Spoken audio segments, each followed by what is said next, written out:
नमस्ते बच्चों, my self Jaiswal sir. हम पढ़ रहे हैं class 9th mathematics chapter circles. Last class में हमने एक्सरसाइज 10.5 के सेकंड क्वेश्चन तक कर लिया था। Now we will move ahead with question number 3 of exercise 10.5. Third question, there is a figure given in this question and it says that there is a circle with angle PQR. इसमें एक angle दिया है, that is PQR. PQR. This is the circle with 3 points lying on circle and this is center. So ये centre दिया गया है, तो centre से भी POR एक बन रहा है. So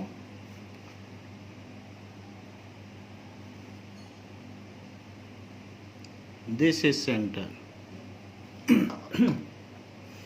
और ये बात भी दी गई है कि PQR 100 डिग्री है. So given circle with center,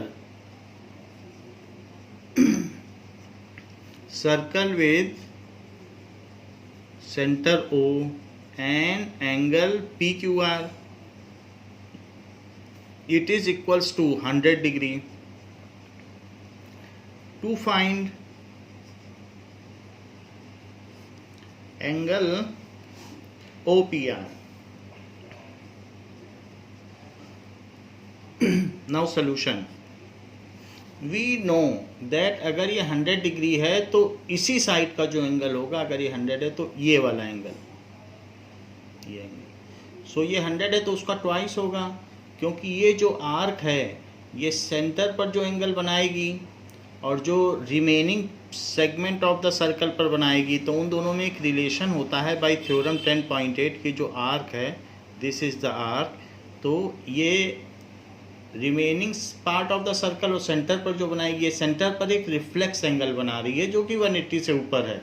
सो इसलिए जो रिफ्लेक्स एंगल POR है, it is twice of angle PQR. ऐसा थ्योरम 10.8 से है, the angle subtended bye an arc at centre is twice the angle subtended bye arc in remaining part of circle. तो आप पूरा भी लिख सकते हैं, अदरवाइज थ्योरम 10.8 है ये. तो it is 2 times of 100 degree. So इसलिए ये 200 डिग्री हो गया जो रिफ्लेक्स एंगल है. और हम जानते हैं कि रिफ्लेक्स एंगल और एंगल POR उन दोनों का सम 360 है, क्योंकि angle at a point. So angle POR plus reflex angle POR, this is 360 degree because angle at a point, angle at a point. तो ये हमें 200 डिग्री मिल गया है. सो 200 डिग्री और angle POR it is equals to 360 degree. So angle POR कितना हो जाएगा, it is 360 minus 200 degree. So it comes as 160 degree. अब ये एंगल 160 हो गया और हम जानते हैं कि ये दोनों रेडियस ऑफ सर्कल है, that is radii of circle. तो in triangle POR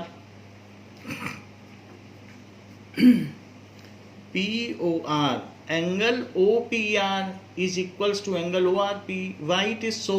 Because OP is equals to OR, that are radii of circle. और इस वजह से OP के सामने वाला एंगल ये है, that is ORP. ORP, और OR के सामने वाला angle opposite to OR is angle OPR. So both are equal. Why they are equal? So they are equal because angles opposite to equal sides, angles opposite to equal sides. अब हम देखें in triangle OPR, ये तो हमने लिख ही दिया है. So angle POR plus angle ORP plus तो हम यहाँ पर हमने लिखा है ORP और इसको लिखो OPR, ये. सो angle POR ORP plus OPR इनका सम 180 डिग्री होगा, और ऐसा एंगल सम प्रॉपर्टी से होगा.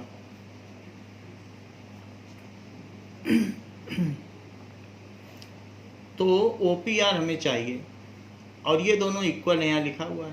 सो इसलिए ORP की जगह भी OPR लिख लो. OPR प्लस एंगल OPR, और ये 160 डिग्री है क्योंकि POR कितना है, it is 160 degree. So it is total 180 degree हो गया. So 2 times angle OPR is 180 degree minus 160 degree. So it is now 20 degree. तो एंगल OPR क्या हुआ, 20/2 हो जाएगा.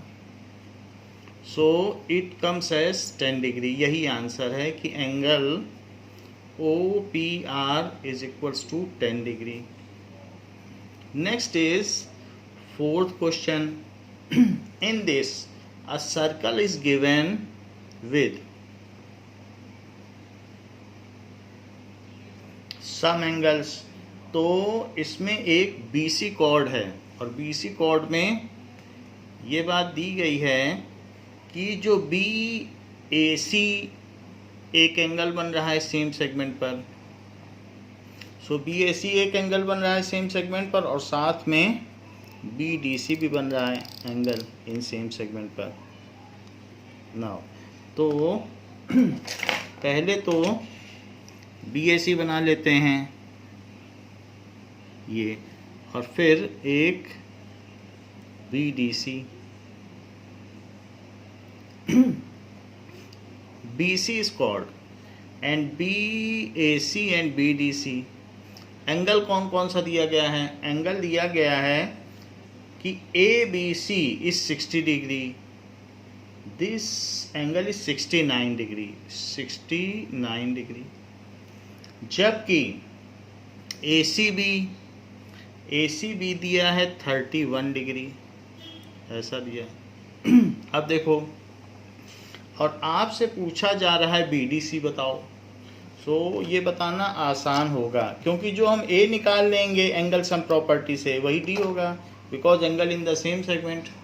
तो इसलिए जो गिवन है वो तो फिगर में है ही है. और to find angle BDC, solution in triangle ABC. तो angle A plus angle ABC plus angle ACB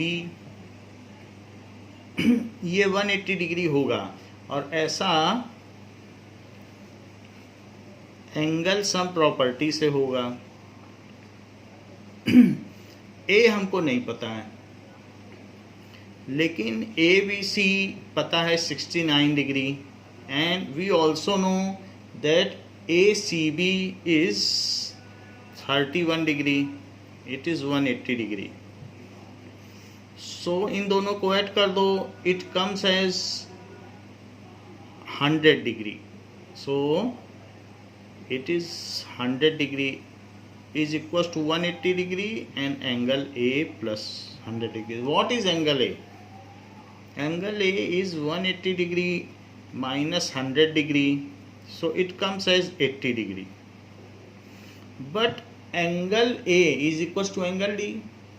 क्यों? Because angle in same segment. So angle BDC is equals to angle BAC. BAC भी लिख सकते हो या सिंपली ये भी लिख सकते हो. तो ये ऐसा क्यों है? Angle in same segment. BDC तो इसलिए लिखा है क्योंकि यहाँ BDC पूछा गया, तो वही टर्म लिखनी चाहिए. अब अदरवाइज एंगल D भी है, फ्री एंगल है, तो ये भी 80 डिग्री हो गया, क्योंकि जो ये एंगल होगा वही ये एंगल होगा. इसको एंगल सम प्रॉपर्टी से निकाल लिया और वही एंगल ये है, तो D आ गया. आसान question.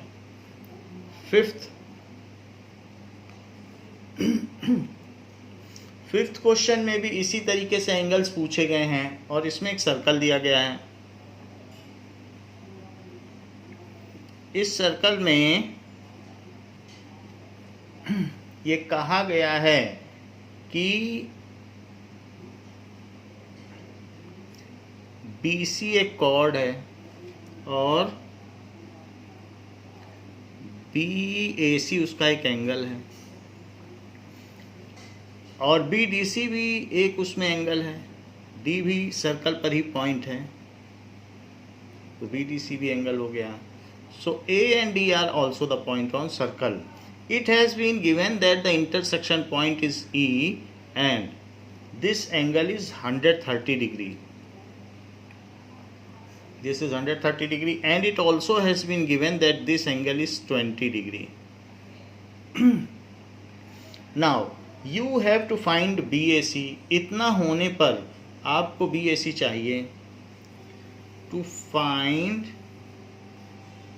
angle BAC solution, it is easier question. 130 है तो ये कितना हो गया? This is टोटल मिलाकर 180 होता है, तो ये 50 हो गया. और इस ट्रायंगल के बारे में सोचो, 50 20 कितना हो गया? 70. तो ये 110 हो गया, तो ये 110 हो गया. ऐसे पता कर लेंगे. So angle DEC plus angle BEC is 180 degree. Linear pair है, ये और ये लीनियर पेयर हैं. So angle DEC plus angle BEC is 180 degree. That is linear pair of angles. अब देखो BEC कितना है? 130 डिग्री है, तो DEC कितना हो जाएगा? एंगल DEC 130 उधर सब्ट्रैक्ट कर दो तो 50 डिग्री हो जाएगा. It is equals to 50 degree. अब जबकि ये 50 हो चुका है DEC, तो अब इस पर एंगल सम प्रॉपर्टी लगाओ. Now using angle sum property इन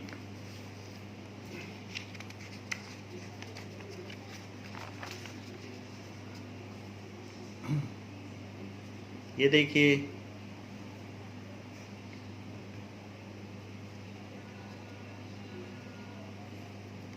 कि एंगल DEC 150 डिग्री आ गया.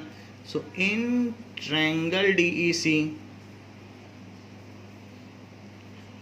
Angle D plus angle DEC plus angle DCE, it is equals to 180 degree due to angle sum property.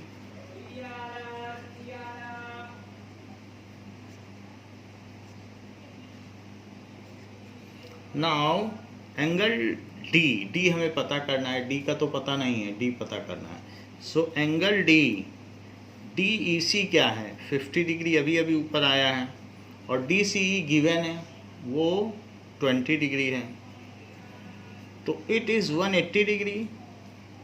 So angle D plus 70 degree it is equals to 180 degree.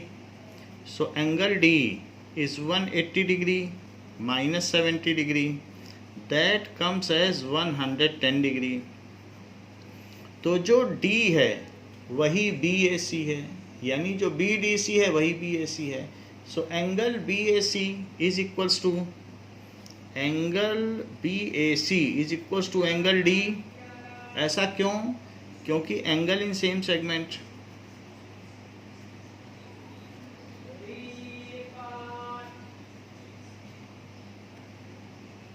अब देखिए, अगर ये angle in same segment हैं तो जो BAC angle हो गया वो 110 डिग्री हो गया। सो BAC, क्योंकि D 110 है तो BAC भी 110 हो गया, because they R angle in same segment. ये 110 आ गया, ये 50 है, ये 20 है, तो 70, तो ये 110, तो ये भी 110, क्योंकि जब सेम आर्क सेम सेगमेंट में इक्वल एंगल सबटेंड करती है। 6th क्वेश्चन क्या है?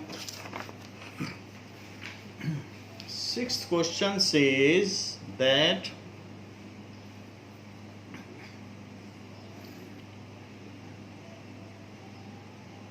ABCD साइक्लिक क्वाड्रिलेटरल, ABCD को एक साइक्लिक क्वाड्रिलेटरल आप दिखाइए। ये भी एंगल ही पूछ रहा है। So ABCD is cyclic quadrilateral, यानी एक सर्कल के on circle these are the point. So आप ABCD दिखा दें, ABCD ऐसे बना लें, एक साइक्लिक क्वाड्रिलेटरल इसी में दिखा लें, ABCD। अब देखें, so if DBC is 70 degree, तो DBC और इनके डायगोनल इंटरसेक्ट करते हैं एट पॉइंट E, तो वो भी बोला गया है। DB इसको डायगोनल इंटरसेक्ट करते हैं। ये फिगर खुद बनाना है, बुक में नहीं दिया है, तो क्वेश्चन का पार्ट नहीं है। There diagonal intersect at point E and it has been said that DBC 70 degree है एंड BAC कितना है? It is 30 degree. तो आपको पता करना है फाइंड BCD, ये एंगल पता करना। अब जरा चेक करें कि अगर ये 70 है तो और कौन सा एंगल 70 है, जबकि ये एक कॉर्ड है, आर्क, ये एक आर्क है, तो ये आर्क यहाँ पर एक एंगल सबटेंड करती है और ये आर्क एक यहाँ पे एंगल सबटेंड करती है। So angle subtended by arc in same segments are equal. तो जो यहाँ पर जो एंगल सबटेंड है और इसी आर्क से यहाँ पर जो एंगल सबटेंड है, वो दोनों तो इक्वल होंगे, तो ये एंगल और ये एंगल इक्वल हो जाएंगे, ये आर्क है। तो इसलिए जो DBC है, जो चीज़ गिवन है फिगर में वही गिवन है, तो इसलिए फिगर हमने बना दिया, यही गिवन है। और आपको पता क्या करना है वो लिख देता हूँ, to find angle DCB। So to find angle BCD या DCB, BCD, एक ये चीज पता करनी। फिर आगे कहता है इफ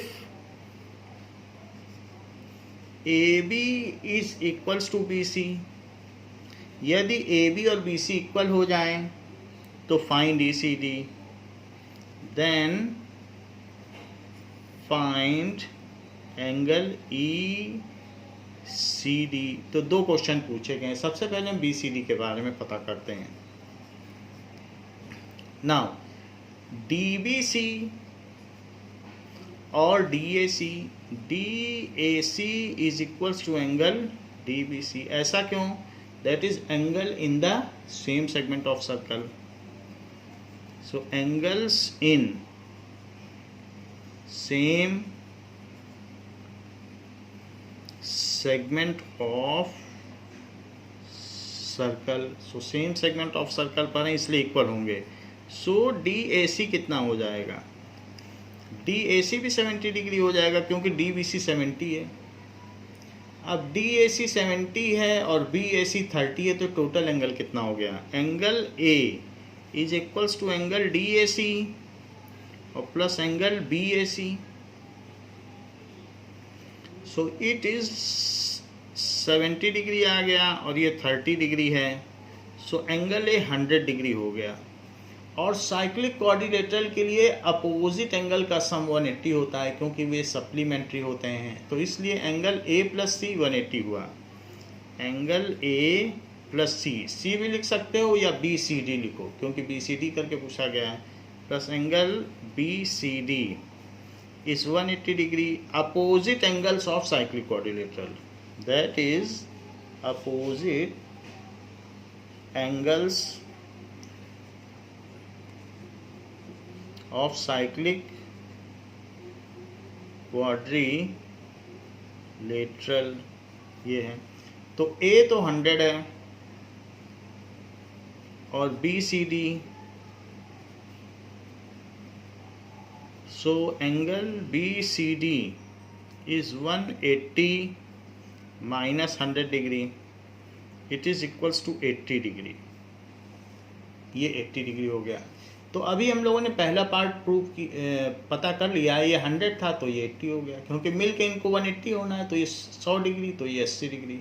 अब आगे की बात समझिए, कहता है कि अगर ए बी बी सी के इक्वल हो, तो ए बी और बी सी के इक्वल होगा तो आपको ई सी डी, अब ये एंगल पता करना है सेकंड पार्ट में, ये ई सी डी ये पता करना है। अगर ए बी और बी सी इक्वल होंगे तो ये बताओ ये एंगल क्या होगा। ये दोनों साइड इक्वल हो गई, तो ये इक्वल होंगी तो इसके अपोजिट के एंगल्स भी इक्वल होंगे। ये टोटल एंगल 80 आ चुका है, मैं ये बता दूं आपको, ये 80 आ चुका है, ये देखिए अभी अभी आया है 80। अगर ये आप पता कर लेंगे तो बचा हुआ भी पता कर लेंगे ई सी डी, तो हम इसको पता कर लें क्योंकि ये एक आइसोसेलेस ट्रायंगल है ए बी सी में। So A B is equals to B C given है, A B is equals to B C. तो ए बी अगर बी सी के इक्वल है तो जो बी ए सी होगा वही बी सी ए होगा। तो ए बी के अपोजिट साइड क्या है, बी सी ए, और बी सी के अपोजिट साइड क्या है, बी ए सी। सो इस तरीके से बी सी के अपोजिट एंगल, बी सी के अपोजिट एंगल, तो इसलिए angles opposite to equal sides, angles opposite to equal sides, तो बी सी ए भी 30 डिग्री हो जाएगा, it will be 30 degree same as B A C. जब ये 30 तो ये भी 30 हो जाएगा। आइसोसेलेस में तो इधर उधर के एंगल जो अपोजिट एंगल्स होते हैं वो इक्वल होते हैं। अब जरा देखो, तो बी सी ए और प्लस ई सी डी यही मिलकर तो 80 हैं, तो इसलिए जो बी सी डी है, एंगल बी सी डी दो एंगल का सम है, it is equals to angle B C A और plus angle E C D. Check कर लो बी सी डी एंगल, तो B C D angle B C A और E C D का sum है। ये दोनों जोड़ दोगे तो आ जाएगा। बी सी डी भी हमको पता है, बी सी डी 80 है, बी सी ए भी हमको पता है 30 डिग्री है, ई सी डी नहीं पता है। So angle E C D अगर 30 इधर माइनस कर दो तो 80 degree minus 30 degree, this comes as 50 degree. So angle E C D ये हो जाएगा, दिस इज 50 डिग्री। यही हमसे पूछा गया है। 7th क्वेश्चन में क्या पूछा गया है, it has been asked in 7th question, if diagonals of cyclic quadrilaterals are diameter of the circle, जो भी डायगनल्स हैं वो डायामीटर है, तो आपको प्रूव करना है कि वो क्वाड्रिलेटरल एक रेक्टेंगल होगा। चेक करें, इट हैज बीन गिवन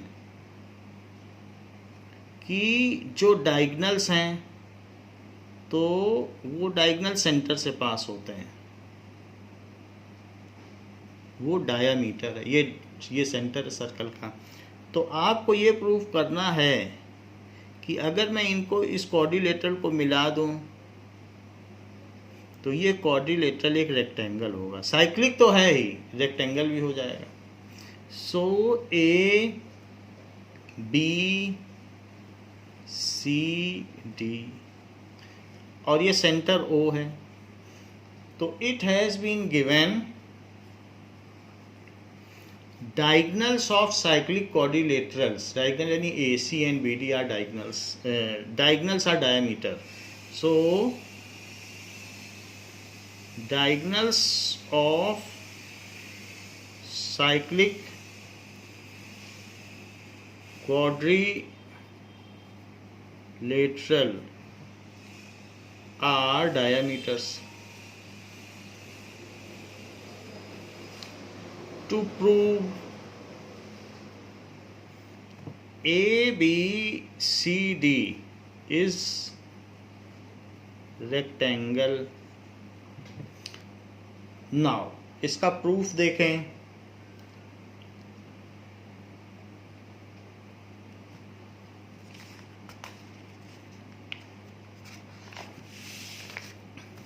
देखिए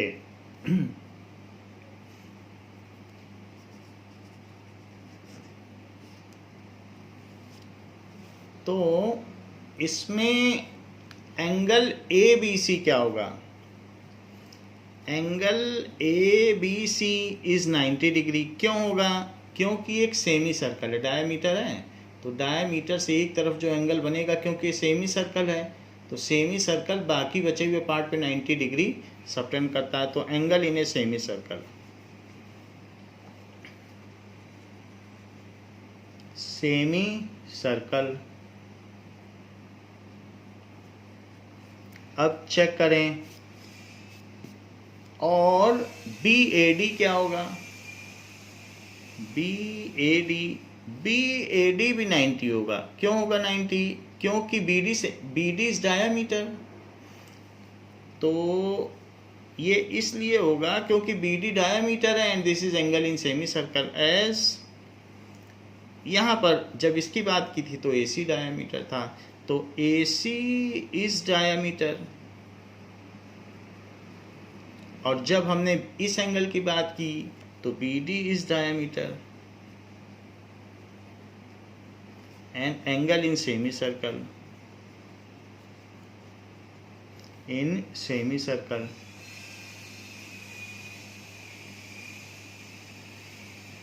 फर्दर इसके बाद एंगल ए डी सी भी इसी तरीके से सिमिलरली ए डी सी भी 90 होगा. क्योंकि यहाँ पर कौन सा डायमीटर है? A C is diameter and angle in semi circle. और ऐसे ही डी सी बी क्या होगा? D C B is 90 degree. क्योंकि डी सी बी के लिए बी डी डायमीटर है, B D is diameter and angle in semi circle. ये चीज हो गई.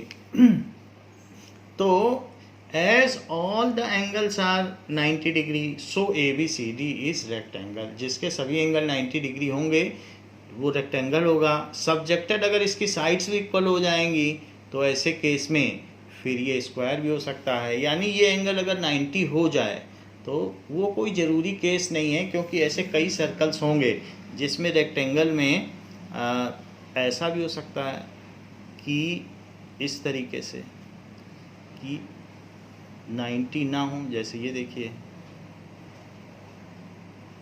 ये ऐसा भी रेक्टेंगल हो सकता है. तो ये रेक्टेंगल तो अवश्य होगा.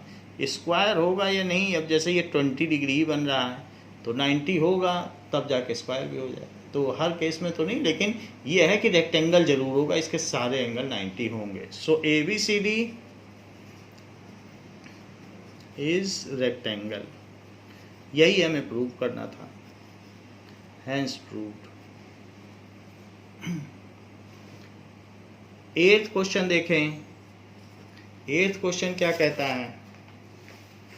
If the non-parallel sides of trapezium are equal, then prove that it is cyclic.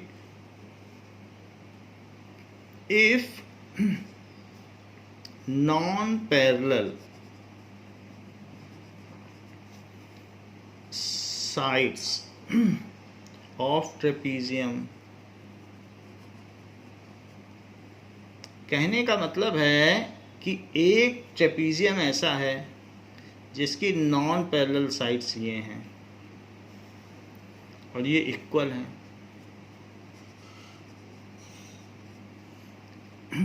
Has equal non parallel sides are equal, उसकी जो नॉन पैरेलल साइड्स हैं वो इक्वल हैं, आर इक्वल। तो आप इसमें ले लें ए बी सी डी, तो ये गिवन है कि A D is equals to B C, ये तो गिवन है। तो to prove ABCD cyclic, ABCD is cyclic, it is sufficient to prove that is angle A plus C is 180 degree, angle A plus C is 180 degree, क्योंकि एक theorem भी है कि if sum of opposite angles of a quadrilateral is 180 degree, any pair, एक pair भी अगर 180 हो गया तो दूसरा भी 180 हो जाएगा, क्योंकि टोटल तो 360 होता है। तो एक भी पेयर अगर 180 हो गया है अपोजिट पेयर, तो वो एक साइक्लिक क्वाड्रिलेटरल होगा। ये हमें प्रूव करना है, तो इसका प्रूफ देखें। नाउ इसके लिए ड्रॉ एक कंस्ट्रक्शन करिए, draw BE parallel to AD, draw BE parallel to AD। ये तो इसके पैरेलल था ही, अब ये भी इसके पैरेलल हो गया। Further AB is parallel to DE, ऐसा क्यों? क्योंकि part of parallel lines AB and DC, part of parallel lines, तो ये इसके इक्वल पैरेलल और ये इसके पैरेलल, तो ये पैरेललोग्राम हो गया। ABED is parallelogram, so ABED is parallelogram. अब देखो, इसको एंगल 1 लो, इसको 2 लो, 1 and 2, तो A जो 1 है वो A के इक्वल है, opposite angles of parallelogram. Angle 1 is equals to angle A, opposite angles of parallelogram. और जो AD है वो BE है, opposite sides of parallelogram. AD is equals to BE, opposite sides of parallelogram। लेकिन ये भी दिया है कि AD BC के इक्वल है, क्योंकि ये गिवन है। But AD is equals to BC, ये गिवन है। तो अब BE भी AD के इक्वल है और BC भी AD के इक्वल है। AD is equal to BC given है और AD is equal to BE opposite sides हैं। तो जब एक तरफ इक्वल हो, two things which are equal to same thing are equal to one another, so BE is equals to BC, ये हो गया। तो ये कहा जा सकता है कि angle 2 is equals to angle C, क्योंकि BC के अपोजिट एंगल कौन सा है, और BE के अपोजिट C है, और BC के अपोजिट है 2। तो angles opposite to equal sides, angles opposite to equal sides, तो C2 के इक्वल हो गया। अब जरा चेक करें कि 1 + 2 180 है, 1 + 2 इज 180, ऐसा क्यों है? क्योंकि लीनियर पेयर ऑफ एंगल्स हैं, लीनियर पेयर ऑफ एंगल्स। इस इक्वेशन को आप 1 लिख दें, इस इक्वेशन को आप 2 लिख दें, तो 1 की जगह आप A डाल दें और 2 की जगह C डाल दें। 1 की जगह आप क्या डाल दें? एंगल A, एंड 2 की जगह एंगल C, तो वो 180 डिग्री हो गया। तो A और C अगर 180 हो गया है तो if one pair of opposite angles are there sum is 180 then it is cyclic. यही हमें प्रूव करना था, तो प्रूव हो गया। पहले मैंने इसको इसके इक्वल किया, इसको इसके इक्वल किया, दोनों को 180 दिखा दिया और 1 की जगह ये रख दिया, 2 की जगह ये रख दिया। तो इस तरीके से so ABCD cyclic quadrilateral as one pair of opposite angle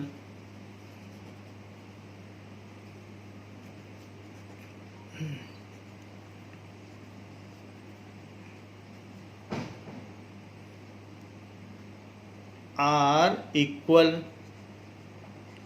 So ABCD is cyclic quadrilateral, यानी ट्रेपीजियम में नॉन पैरेलल साइड्स अगर इक्वल हैं तो वो साइक्लिक क्वाड्रिलेटरल है।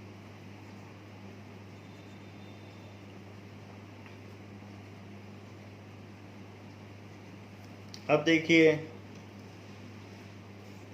9th क्वेश्चन क्या कहता है। 9th question says that 9th question में एक फिगर भी गिवन है। तो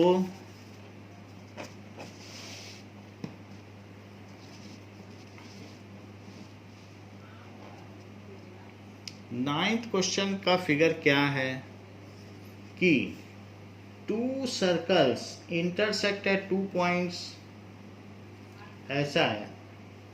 तो ऐसा फिगर दिया है कि 2 सर्कल्स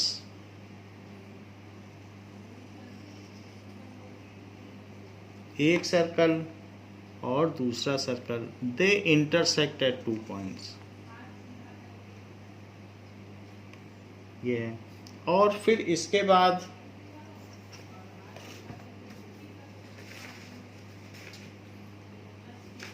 इसी में इसको मिलाया गया है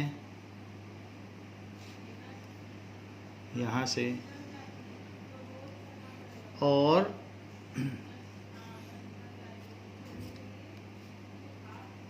यहाँ से भी मिला दिया गया है, एक एंगल लिया गया है, एक इधर एंगल ये, और इसी से यहाँ पर भी एक एंगल लिया गया है।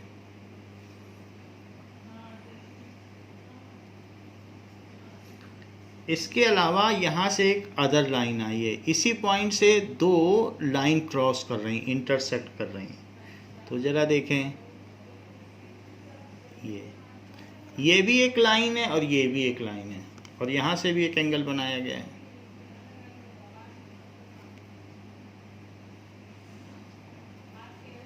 ऐसे फिर इसको भी मिला दिया गया है। This is the figure which is given. अब देखो इसकी naming A, P, B, C, D and Q, D and Q, यानी AD is line and PQ is line which intersect at B. 2 circles have 2 intersection point B and C. ये given है। 2 circles intersect at B and Q. PQ and AD intersect at B. PQ and AD intersects at B, वो B पे intersect करते हैं। अब देखिए इतनी बात आपसे कही गई है, prove that ACP is equal to QCD। अब आपको ये प्रूव करना है कि ये जो एंगल है ACP और ये दोनों इक्वल, ये प्रूव करना है। To prove angle ACP is equals to angle QCD.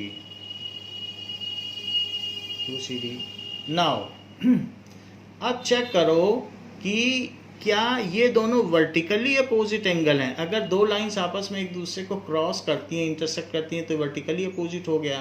तो PBA, नाउ प्रूफ देखिए, angle PBA is equals to angle DBQ। angle DBQ. Why it is so? Vertically opposite angles. Now PBA PC A के equal होगा. क्यों? क्योंकि एक arc है, तो एक आर्क यहाँ भी एंगल सबटेंड कर रही है और यहाँ भी, तो PBA किसके इक्वल हो गया? Is equals to angle PCA.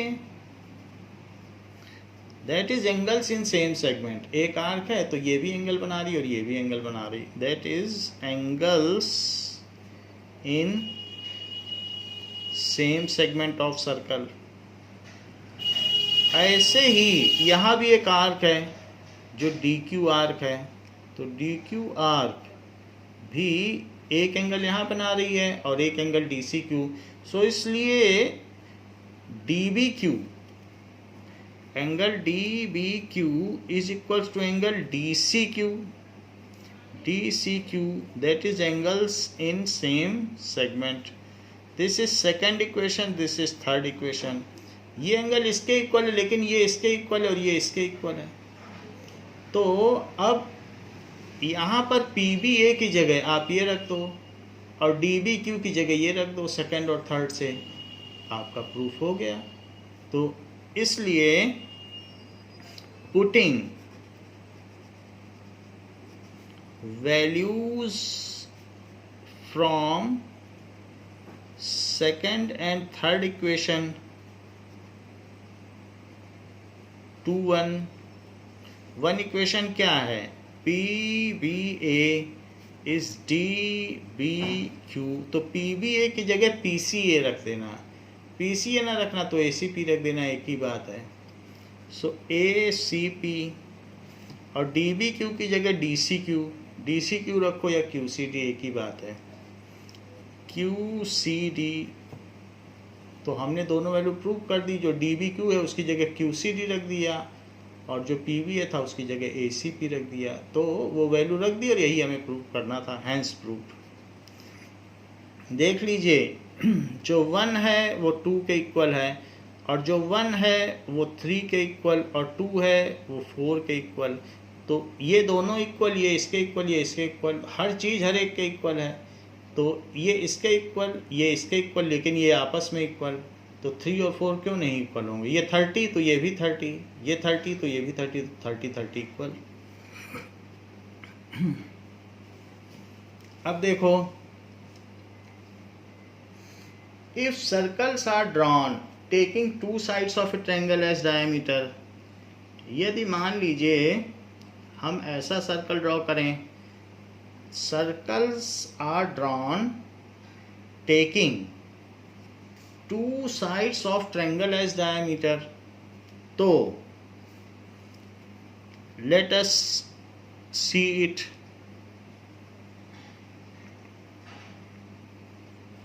कि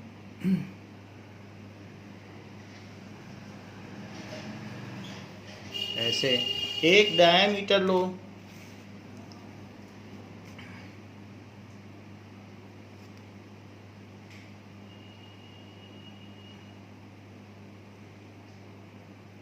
ये.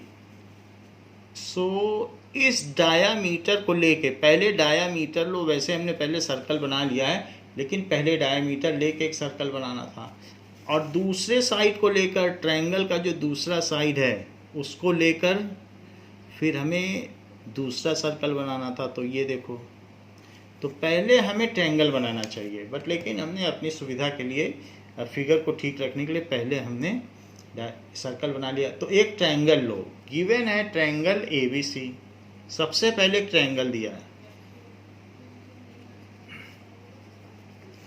गिवन ट्रायंगल ABC और AB को डायामीटर लेते हुए इसका मिड पॉइंट निकालिए. मिड पॉइंट तो आप परपेंडिकुलर बाइसेक्टर से निकाल सकते हो कि ऐसे और ऐसे इंटरसेक्ट किया, ऐसे और ऐसे किया, मिला दिया तो मिड पॉइंट आ जाएगा. मिड पॉइंट आने के बाद आप सर्कल बना लें, इसका भी मिड पॉइंट निकालें और सर्कल बना लें. सर्कल जब बन जाएगा तो आपको ये बताना है कि जो सर्कल का सेकंड इंटरसेक्शन पॉइंट होगा वो BC लाइन पर ही रहेगा. ये यानी ये जो D है it will lie on BC. तो इसके लिए आप एक कंस्ट्रक्शन कर दो कि इसको मिला दो. मिला दीजिए। सो ये गिवन है, और ये भी गिवन है कि A B and A C are the diameters of circle.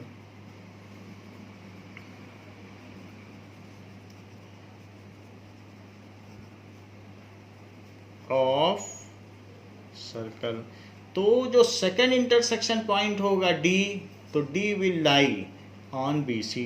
To prove, हमें प्रूव क्या करना है कि prove that the point of intersection of these circles. तो पहला तो ये भी है, तो ये भी तो लाई कर रहा है, क्योंकि इससे तो दोनों जाएंगे ए से। ए तो डायामीटर है, तो ए इसका भी कॉमन पॉइंट और ए इसका भी कॉमन पॉइंट। तो to prove point of intersection यानी डी, आपको ये प्रूव करना है कि D will lie on B C.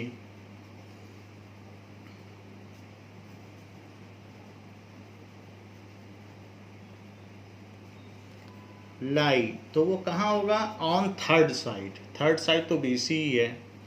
On third side. ये ना प्रूव करना चाहें तो ये भी प्रूव कर सकते हैं, B D C is a line. B D C is a line. तो ये आसान है, कैसे प्रूव किया जाए? ऐसा हम पहले भी कर चुके हैं। Angle A D B is 90 degree। ऐसा क्यों? Because AB is diameter and it is angle in semicircle। AB is diameter, ये 90 हो गया, and angle in semicircle। इसी तरीके से ADC क्या होगा? ADC भी 90 डिग्री होगा। ऐसा क्यों? Because AC is diameter और एंगल इन सेमी सर्कल। अब इन दोनों को सम कर दो, heading angle ADB plus angle ADC, तो वो कितना हो जाएगा? 180 degree. But these are linear pair, but these are adjacent angles. लेकिन ये क्या हैं? और अगर एडजेसेंट एंगल सप्लीमेंट्री हो जाएं तो एक थ्योरम कहती है कि वो लीनियर पेयर होंगे।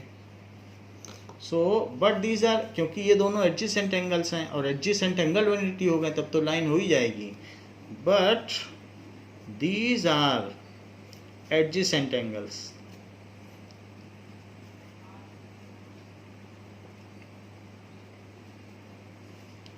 So a BDC is a line। या ये भी कह सकते हैं कि the D lies on BC। D lies on BC। D एक पॉइंट ऑफ इंटरसेक्शन है, यही आपको प्रूव करना था। नेक्स्ट क्वेश्चन में क्या कहा गया है? नेक्स्ट क्वेश्चन कहता है कि ABC and ADC are two right triangles with common hypotenuse। उनका कोई कॉमन हाइपोटेनियस है। सो ABC and ADC,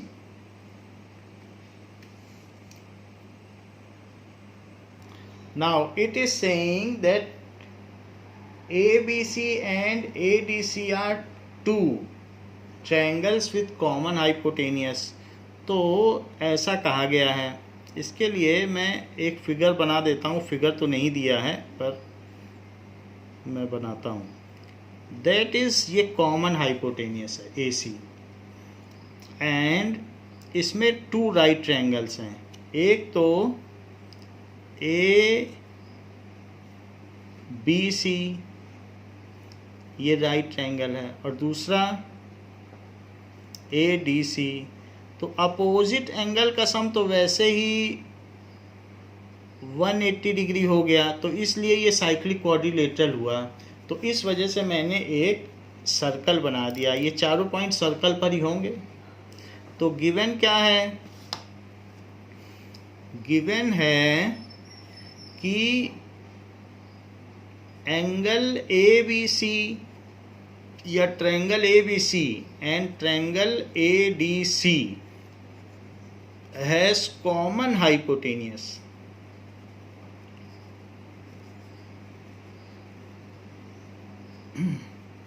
AC इन दोनों का कॉमन हाइपोटेनियस AC है, it is obvious that B and D are right angles.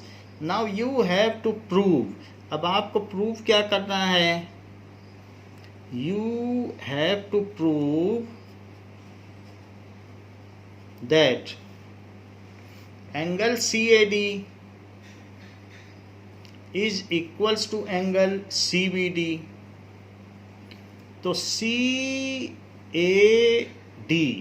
तो CAD ये आपको ये प्रूव करना है, जो ये एंगल है वो CBD इसके इक्वल है।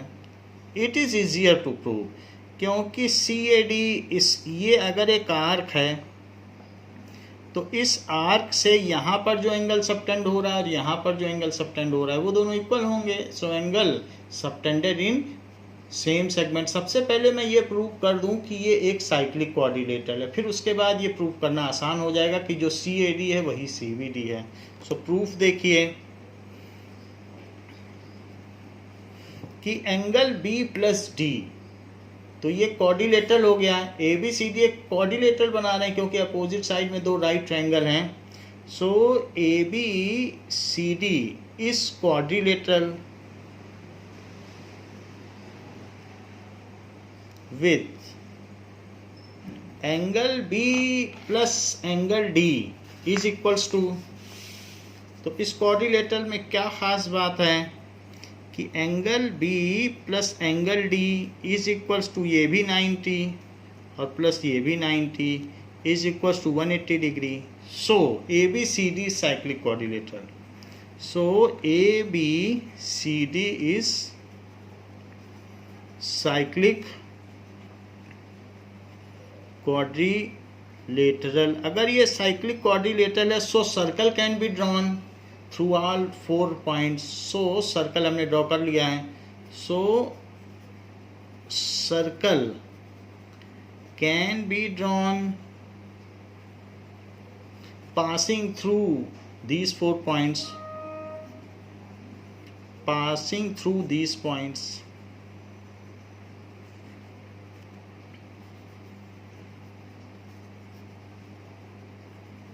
अब इसके बाद जब सर्कल ड्रॉ कर लिया तो ज्वाइन BD को ज्वाइन कर लें। फिर इसके बाद now angle CAD is equals to angle CBD, simply लिख दें जो पूछा गया है। नाउ एंगल CAD, तो जो CAD है वो CBD के इक्वल है। ऐसा क्यों? क्योंकि एंगल इन सेम सेगमेंट है, ये एंगल और ये एंगल, तो ये दोनों इक्वल होंगे क्योंकि ये जो आर्क है वो यहाँ पर भी एंगल बना रही, तो ये दोनों एंगल इक्वल हो गए। That is equals to angle in same segment of circle. तो यही चीज़ आपको प्रूव करनी थी। इट वाज इजियर कि कैसे प्रूव करना है। Now next question is 12th। It is said prove that a cyclic parallelogram is a rectangle. तो एक साइक्लिक पैरेललोग्राम है और उसे रेक्टेंगल प्रूव करना है। तो रेक्टेंगल प्रूव करना है तो रेक्टेंगल बना भी लें।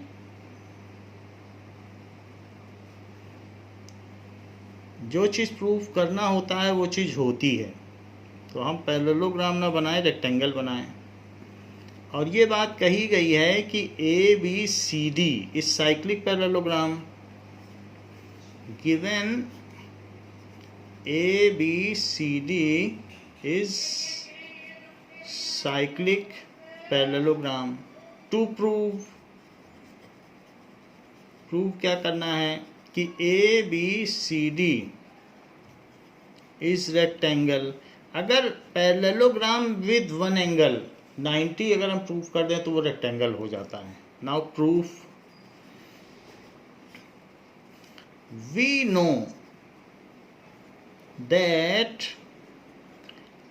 अ parallelogram with one angle as 90 degree is rectangle. तो angle D is equals to angle B. ऐसा क्यों? क्योंकि opposite angles of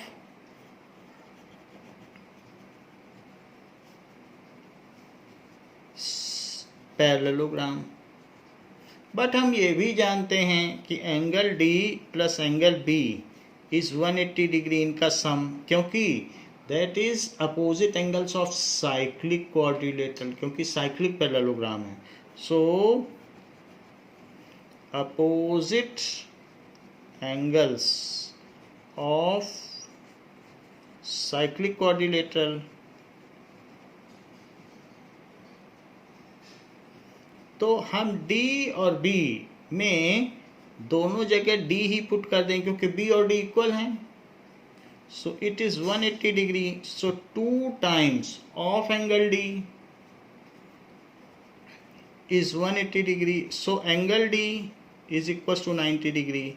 So ABCD is a parallelogram with one angle as 90 degree. So ABCD is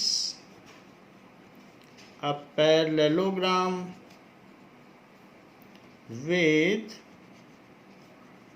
one angle as 90 degree. So ABCD is rectangle. इसलिए ये एक rectangle हुआ. Hence prove. तो इस तरीके से बात प्रूव हो गई. सो बच्चों, इस क्लास के लिए इतना ही. नेक्स्ट एक्सरसाइज 10.6 ऑप्शनल हम नेक्स्ट क्लास में करेंगे.